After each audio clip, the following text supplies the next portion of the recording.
Hey guys, I am back. It is the Kale Mama and the Biddy. I wanted to share a video. I just recently traveled with my two children alone to Chicago. I have some tips for you guys. I have some tips, I have some tricks, I have some suggestions, I have some do not do this. And I also vlogged a little bit while we were there just so you guys can kind of see how that worked with traveling.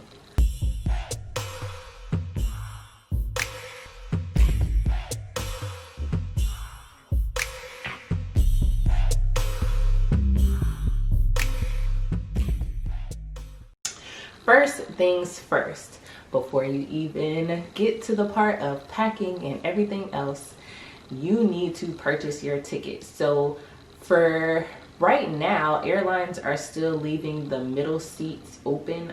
We flew Southwest, so they're leaving the middle seat open. So it's 3 of us that traveled. Roro is considered a lap child, my son Cairo, and my daughter is 2, so she needed her own ticket. So I bought 2 tickets. I bought one for Cairo, one for myself, and then when I get to the airline, I just added Cairo. They usually are gonna ask for either a birth certificate or a passport. For Cairo, I have the birth certificate from the hospital, so that suffices. They really just want to see the age. They're not really like trying to check anything specific. So you want to make sure that they'll take a picture on your phone. So if you just take a picture of the birth certificate, you don't have to travel with it, which is a plus too, because you don't want to have like a document like that and lose it. So just take a picture on your phone, put it in your favorites so that it's readily available to show at the ticket counter, and you should be good. As far as choosing a ticket, some people prefer the morning, some people prefer the afternoon. I personally, I just see first what's the cheapest, what works for my budget, because not everybody has the luxury to just, choose a specific time, so you have to work with your budget. For me, it was cheaper flights in the morning, but there was one that was a little bit closer to nap time, so I just went ahead and booked that one. I didn't expect Cairo to take a nap on the plane. Cairo is still pretty young, so he's gonna nap whenever, wherever. Heck, it is his first time flying, so he did very, very well, but I specifically either choose one that's near nap time or close to bedtime. So one of those last late night flights, they usually leave out at like 8 or 9, which is, it just depends on where you're going and if someone is meeting you. I don't personally recommend riding in an Uber at night, but if you know someone, like the father is going to meet you at the airport, then a night flight should be okay.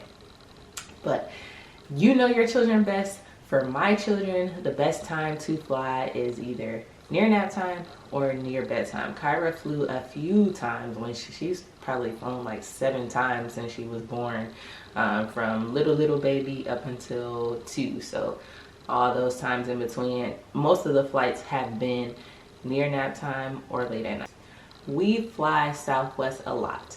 They don't do seating arrangements, but children get to pre-board. So majority of the time when they do family boarding, you're going to get a chance to board the plane before, the majority of the people get on. I believe it's like after the last A59 or A60 or whatever, before they get to group B. So I will sit Kyra in the outside seat, sit Roro in the middle seat, even though he technically doesn't have a ticket, but nobody has to know that. Most people are just gonna like, look, oh, the seat's filled, keep walking, and fingers crossed that it's not a full flight, so you can get away with now, pulling him out that seat once they do the final ding. Everybody put your seatbelt on. It's like, yes, we got a full row to ourselves. So that's a little tip and trick for you. Don't tell anybody. Don't tell Southwest. Southwest, I'm sorry, but it is something that has worked a bunch of times for me. Otherwise, when booking other airlines, I suggest that you book together, and then you can, like, I would book Kyra for the window and myself for the aisle, in hopes that, once again, nobody chooses that middle seat. but at least, you know, you can kind of like, oh, you mind if I like sit next to her, and then, you know, you either sit in the aisle, and then I can kind of just have us in those last two seats. But luckily right now the airlines are leaving the middle seat open, so for a family of 3, like we were traveling, it's perfect. Or if my husband were with us, it still could work, because Roro is a lap baby, Kyra has her own seat, and then my husband could sit next to me. It is now time to take your flight. I prepared the night before. I put everything into Ziploc bags. I do not like TSA touching like snacks that I'm giving the children, or even myself, because you don't know how many bags and bins and everything that they've touched with those gloves.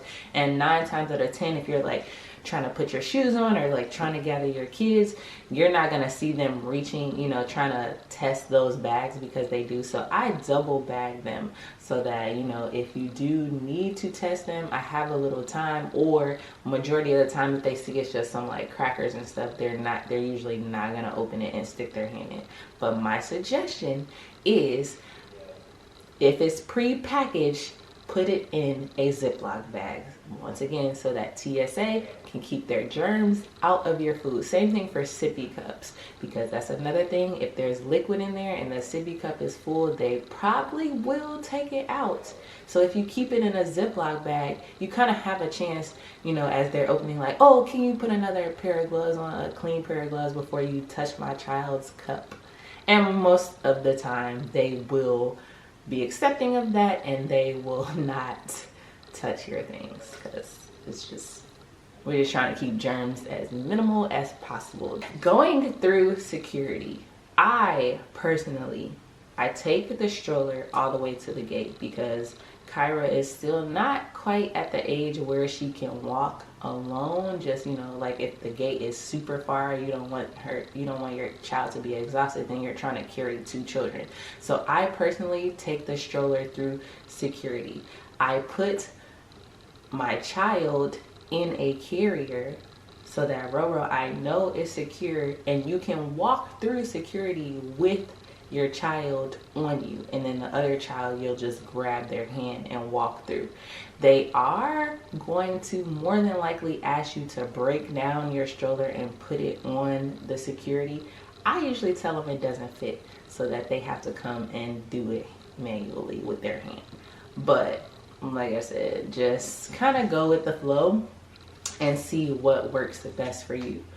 When it comes to going through security, if you don't have pre-check, please don't panic. If you can, if they have it open, there's usually a wheelchair accessible lane, and strollers, you can go that way. That way, you know, you in the line with the little old grandmas, and she's taking her time, taking her shoes off, and then you can take your time with your children. But for the most part, I haven't had any issues going through security. Most people are like, whoo, you traveling with 2? I remember those days. So they're pretty helpful as far as extending grace. Most of the time, they're not gonna help you do anything. But when it comes to being patient and extending grace, you usually will get that through security.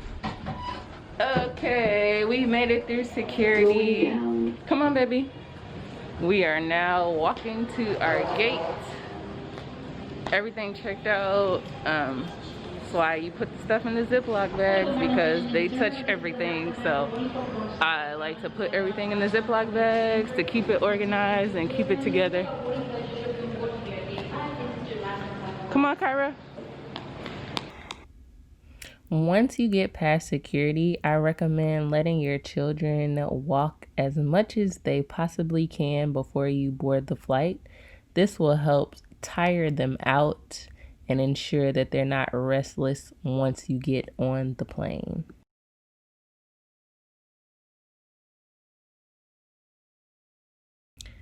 Once we get on the plane, I make sure to wipe down literally everything. Things that you never even imagined that a kid will touch, think that they will touch it. So wipe down everything. My toddler son did not keep his mask on, but my 2-year-old was pretty good about keeping her mask on. So I would just try my best, you know, to enforce it. But if not, I mean, they're kids. What can you do? I also pack lots of wipes, extra diapers, because things happen. I have been in the airport before and not expecting for my flight to get delayed. Kyra had a big blowout. I looked in my bag and I didn't have any more diapers left, so I had to ask another mom for a diaper. It just so happened there was a baby on the flight around. My husband's playing COD. Hello? Okay, apparently I never finished the rest of this recording, but if you have made it to the plane, if you've made it this far, you have survived the hardest part. Pretty much the plane is fairly easy going. It really just depends on your child. I recommend, giving them snacks, maybe downloading movies and games on the phone before you take off, or iPad, whichever they have, just to keep them occupied on the flight. Hopefully, like I said, maybe they'll take a nap, take a little snooze, and by the time you wake up, in a perfect world, you'll already be landing at your destination, and then it's smooth sailing from there. No rush to get off the plane. It takes them a little minute to get your stroller to you, so I would let other people, get off and just take your time getting off, deboarding the plane. As far as anything else, if you have any other questions, you can drop them below. I'll be more than happy to answer any questions. But yeah, that's pretty much the gist of it. I hope you guys have a safe and, happy holiday or safe travels wherever you're going. And the Kale Mama is out. Until next time, guys.